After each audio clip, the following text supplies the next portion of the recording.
Hello, Seahawks, and welcome back to Seahawk Central. I'm Davis Bell. And I'm Emma Tillman. Up next, we'll discuss 4 local stories, starting with Emily Ryer.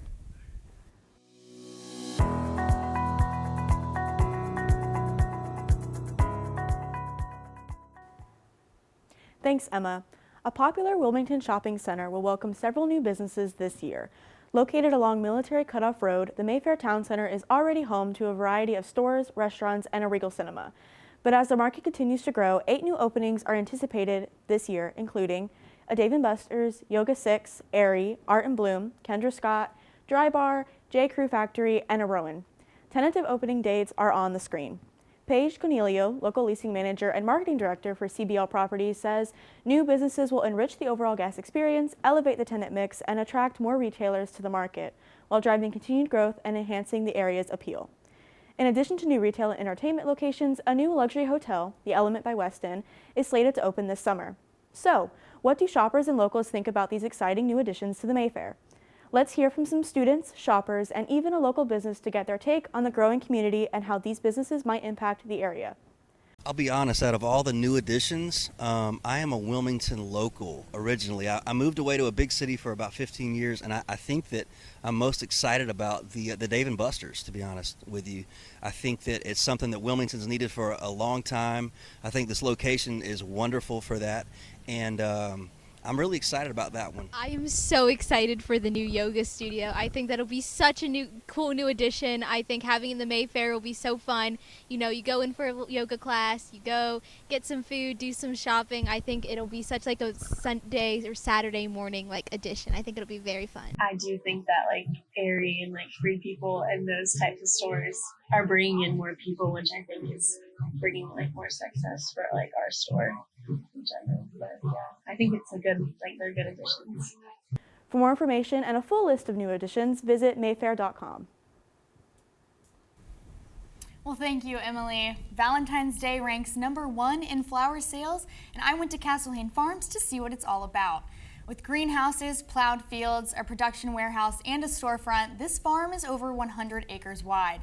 They garden over 15 different flower varieties, and roses were the star of the show on the 14th. The owner, Mark Holmes, bought the farm 20 years ago and has been keeping his green thumb turned upward for successful sales as the last of 12 flower farms standing in Wilmington since his start here. And you guessed it, Valentine's Day was quite busy for them. Here's what Holmes had to share. Retail was good, was busy, lots of customers, 700-800 maybe. 800. Yeah, we sold pretty much out. With 35 employees and only so many hours in a day, large-scale machines and conveyor belts help speed up the bouquet-making process. Yeah, I mean, in the 20 years ago, most of the things were done by hand, and as the flower farms in the United States started to disappear because of competition out of South America, where labor is a lot cheaper, we had to find ways to automate. So we have machines now that count the flowers, bunch them, cut them off, put a rubber band around it automatically, and then all we have to do is pack them. The flower farm's biggest and most popular crop is the one embedded in their logo, the Irish Dutch, and Holmes says this is also his favorite flower. The flower farm is open weekdays 8 to 3 and Saturdays 8 to noon. And if you drop in, you might be greeted by their zippy guard dog, Leo. When he's not protecting the lay of the land, he often wishes he was a fish. Now over to Stephanie with more from a protest that occurred on campus this past weekend and a homecoming formal Friday night. Thanks, Emma. Valentine's Day weekend was a busy weekend here at UNCW. Students and alumni protested the rollbacks on DEI this past Friday. Here's more from the founder of the Love Not Hate UNCW Instagram page and undergrad student Rose Saraiva, along with Tim Joyner, a UNCW graduate from the Lowercase Leaders. DEI is exactly what it sounds like: diversity, equity, and inclusion. If we are not including everyone, then what are we fighting for? We need human rights. Minority rights are human rights. We have to get it to the point where we understand that UNCW is 13% minority. That has not changed in years. There has to be a conversation on, if we want to get the students that we want to get, then why are we not getting them? If you do not have the numbers that you want, you have to look at why. The numbers are not going to change. DEI is going to make it so not only do the numbers not change, it goes down. UNCW has to protect the institutions that will make it so the students can be here. If it hadn't been for the counselors in the upperman and the admissions office who looked like me, I would not have been here. I would not have graduated and would not have made it. They got fired before I graduated. So UNCW has to stop cycling, and we have to start protecting, because minorities are not disposable. We are important, and it's not just minorities, everyone, because all of us are marginalized on this campus in some form. You have to protect the institutions that protect those students that made us want to come here in the first place. Chalk writing was seen throughout campus this weekend by everyone in the movement. They started in Morton Hall, then were moved to the front of Wagner in what is known as the free speech area. Unfortunately, they were then escorted out by campus police for trespassing. Joyner was then banned from campus for a year, and Saraiva was not allowed back on campus until classes resumed on Monday, February 17th. The Love Not Hate UNCW page has then changed their name to United NC, and according to Saraiva, every single one of you is a part of this movement, and everyone who doesn't feel heard will have a platform to raise your voice. If you want to be updated on more from their movement, follow their Instagram page at UNITED_NC. Now with more on homecoming weekend, Centro Hispano hosted a homecoming formal for the second year in a row this past Friday called Amores y Amistades. Centro Hispano was able to finish off homecoming week with a bang. From a DJ to Salsa 101, a dance competition, and a performance put together by Ritmo Latino. My cameraman Jose and I had the opportunity to join in on the fun Friday night and hear from Centro Hispano's program coordinator. Hi everyone, I'm Stephanie Rodriguez, and today I'm here with Mayra Robles. And we're here at Amores y Amistades, and today I have a couple questions for Mayra. So first, what inspired you guys in making Centro's homecoming formal tonight? Yeah, we've always done a salsa bachata fiesta for every single homecoming week. However, last year we had students coming up to me saying, "Hey, Mayra, we've never had a prom before," and so I said, "Okay, well, let's make it into a formal." So they suggested that, and we implemented it. Last year was homecoming formal bajo las estrellas, and this year, since it fell on St. Valentine's Day, we made it Amores y Amistades. All right, and what kind of environment do you hope to create for the students tonight? Honestly, the environment that I want for my students to have tonight is just to be able to enjoy the night in a safe environment and be able to play their favorite music, dance their favorite music, be in community, get to know new friends and students across campus, and honestly, just be able to be themselves. And what future events can we hope to see from Centro? So we have a variety. We have anything from professional development to any social entertainment. So I definitely encourage you to check our wavelength. So we have anything from Juegos de Mesa, karaoke night, field day, and also celebrating our graduating seniors this May. So we have a little bit of everything, and I encourage you to stop by in Centro. Even if you just want to get to know a little bit more about us, I'm more than happy to show you around. If you want to be updated on future events from Centro Hispano, be sure to follow their Instagram at UNCW Centro Hispano. Well, thanks for that report, Stephanie. Davis, what is new with sports today? Well, this weekend gave us plenty to discuss, including track and field, the biggest home game of the men's basketball season, and the start of baseball, which we're going to see with Dylan's Seahawk Slugger. But let's kick things off with Grace.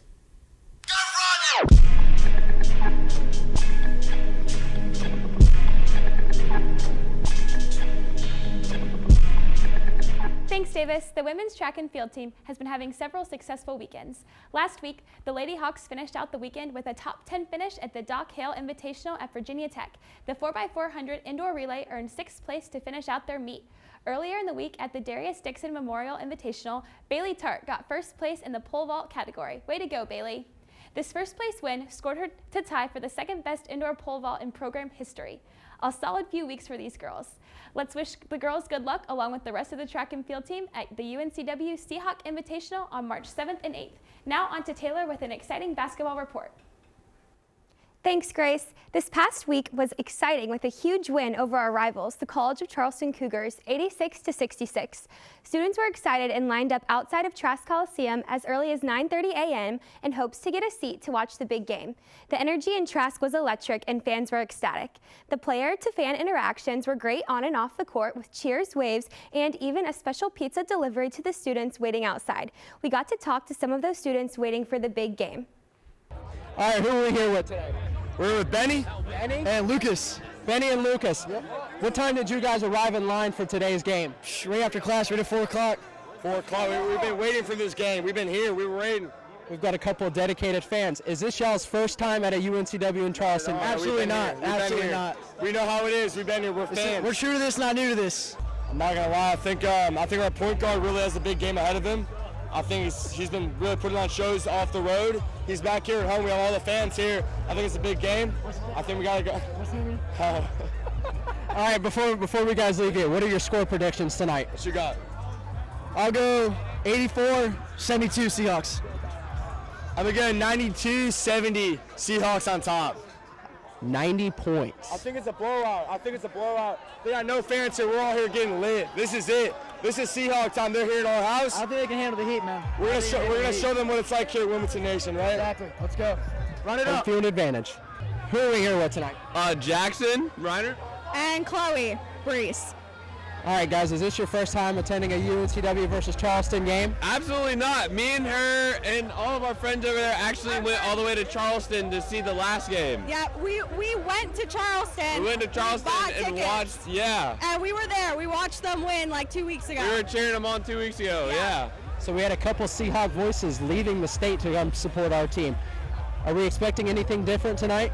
Absolutely not. We're expecting a Seahawks W. Let's go. We kind of kicked their behinds last time, and we're expecting the same result this time. Interesting. Any special players tonight you're looking forward to making an impact? I'm looking at a Bo time. Bo Montgomery dropping 20 tonight. Shout out my boy Noah Ross. I know you got it this time. You always bring it every game. We love Noah Ross. We're always cheering him on. He's number one in our hearts. And at Charleston, it was a 2-point victory for the UNCW Seahawks. What is the final score prediction tonight? I don't know. I got a final score prediction, but I think the Seahawks will win by 4 points tonight. Okay, I had an answer and I'm going to change it. I said 14. I'm going to say 7 because they definitely brought it last time. A bigger spread. Thank you. All right, ladies and gentlemen, we are here with a few fans from the front of the line today. They're going to share us their names. Colton Ellis. Chica. Briggs. Now, fans, tell us, what time did you guys arrive here to get in front of these doors? About 2:33.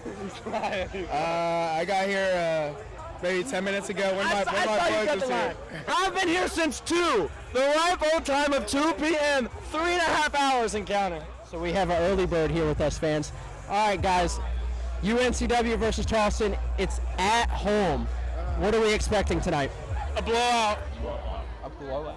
I'm saying a blowout too, it's for sure. It'll be a close game, but we got the win on the road. We're getting the win at home. Any special players you're looking forward to making an impact tonight? I got to go with my man, Montgomery. I want my boy Harlan to show out. You know, I got to say my glorious king, Donovan Newby, number 1. Let's go.